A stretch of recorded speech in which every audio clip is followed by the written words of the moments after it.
नमस्कार, बहुत स्वागत है आपका। आप देख रहे हैं धर्मासन मार्ग। इस बार जितिया व्रत पूरे 33 घंटे का है। तो शुभ मुहूर्त क्या है, किस दिन मनाएंगे, किस दिन नहाई खाए है, किस दिन आप पारना करेंगे। देखिए, हिंदू पंचांग के अनुसार हर साल आश्विन माह के कृष्ण पक्ष की अष्टमी को जीवित पुत्र का व्रत रखा जाता है, जिसे हम जितिया व्रत भी कहते हैं। इस दिन माताएं अपने संतान की लंबी उम्र के लिए, अच्छे स्वास्थ्य के लिए यह व्रत रखती हैं और इसे सभी व्रतों में सबसे ज़्यादा कठिन व्रत माना जाता है। माताएं अपने संतान की खुशहाली के लिए जब जितिया व्रत निराहार रूप से, निर्जला रूप से रखती हैं, तो यह व्रत और भी कठिन हो जाता है। और इस बार ये पावन व्रत 28 सितंबर को शुरू होगा और 30 सितंबर तक चलेगा। तो जीवित पुत्र का व्रत 28 सितंबर को ही नहाय खाए के साथ शुरू हो जाएगा और 29 सितंबर को पूरे दिन निर्जला व्रत रखा जाएगा और 30 सितंबर को पारण किया जाएगा व्रत का।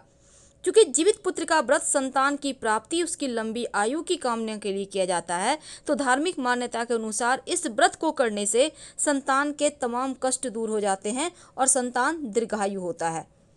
लेकिन इस व्रत का शुभ मुहूर्त इस बार थोड़ा सा अलग है, तो चलिए जान लेते हैं विस्तार से।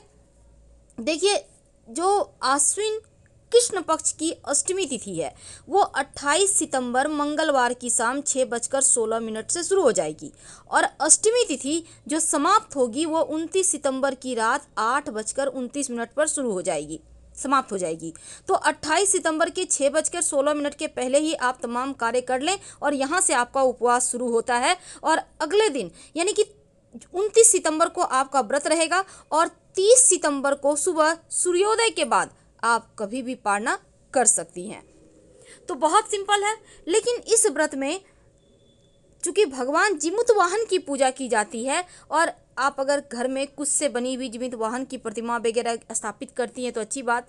इस व्रत में मिट्टी और गाय के गोबर से चील्हों और सियारिन की मूर्ति भी बनाई जाती है।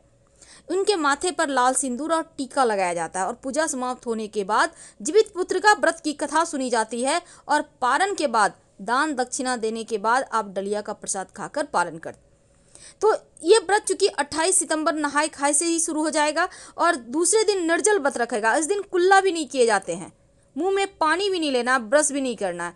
दिन भर शांत रहें, चुप रहें और यह व्रत 28 सितंबर से शुरू होकर 30 सितंबर तक चलेगा। 3 दिन का यह व्रत सबसे ज़्यादा कठिन व्रतों में से एक है और संतान की लंबी आयु, निरोगी जीवन, सुखी जीवन रहने की कामना से ये व्रत किया जाता है। और मान्यता है अगर कोई इस व्रत की कथा को भी सुनता है तो उसके जीवन में कभी संतान वियोग नहीं होता। तो 33 घंटे का व्रत है। फिलहाल विदा लेंगे। हर हर महादेव।